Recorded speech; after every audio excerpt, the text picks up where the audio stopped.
Hi there, I'm going to talk to you about one of my favorite subjects. It's called dichotomies, and a dichotomy is two that's cut in half, and I'm just going to draw a picture here of a circle, and this is a dichotomy. And one of the most popular dichotomies is the yin and yang. Yeah, I'll write that. Yin, yang. And when I say popular, what I really mean is it's the most well-known. And our whole world is built on dichotomies, the right, wrong, good and bad, up and down. It's no right or wrong to it, it's just observing that this world is built on twos. Even an electrical current depends on positive and negative terminals to actually create electricity. So there's some drawbacks to this that I want to talk to you about so that you can use it to your advantage. It's just something to know that I just think is fascinating and really valuable. So here's another popular dichotomy: rich dad, poor dad. And again, there's no right or wrong to it, it's just looking at the idea here that there's only two viewpoints. Whenever you have a dichotomy, all you have is two viewpoints. And I consider that to be a limitation when we're thinking about other things, not with rich dad, poor dad, but when you're thinking about the right or wrong of something, or the good or bad, or on, off. What we want is to have an expanded view where we're not just limited to two, to the right or wrong of something. So, instead of that kind of paradigm, what if we had just a big circle and there was no split down the middle? There was just this idea that there are infinite points on a line.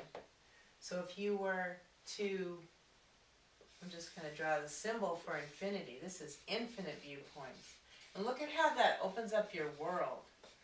From being stuck with two to suddenly opening up to the idea that there's many more viewpoints than just one or two. Now, you may know some people who kind of stuck in the two viewpoint paradigm, and usually where they're at is kind of this idea that they are right and somebody else, everybody else is wrong. They're really stuck in that kind of idea. And one of the things I point out to people is that to be able to see a viewpoint is not the same as to agree with it. Seeing and agreeing are not the same thing. So what a lot of people do is they're so afraid they're going to get trapped and be wrong that they won't even see another viewpoint because they're afraid they're going to have to agree with it. And this is all kind of subconscious, but it's such a barrier to being open and being able to see many points of view. So going back to this diagram here, you can see that instead of being limited to two viewpoints or just one, I'm right and everybody else is wrong, suddenly you can see a subject from many points of view. And this is something that Robert Kiyosaki does with incredible ability. He has such a talent and an insight for doing this. So let's take, if you take the subject of money, for example, or financial education. The way Robert looks at it, he's open. He looks at what Susie Orman says. He looks at what's that guy's name? I forget his name. The guy on CNN, there's a ton of them anyway. I forget, he was just talking about him the other day. Whoever it is, it doesn't matter who it is. Robert has an open mind. He's willing to see on the subject of money or financing, investing. He's open to many viewpoints, and that gives him a great deal of power, because when you're open to viewpoints, then you have those in your knowledge. Robert says knowledge is the new power. Well, this is, the more you're open, the more you can have more knowledge. And it doesn't mean you have to agree with the knowledge you learn. Agreeing about it and thinking it's right is a whole different subject. And you don't want that to be a trap. You don't want that to be a prison that locks you in. You want to be open and free and be able to see a subject from many points of view. When you can do that, then you're free to choose. Then you can look and see, well, which one of these viewpoints is mine? Which is the one that I agree with, or I agree with the most, the one I'm going to operate from. It doesn't mean you agree with the others. And you know what? You don't have to disagree either.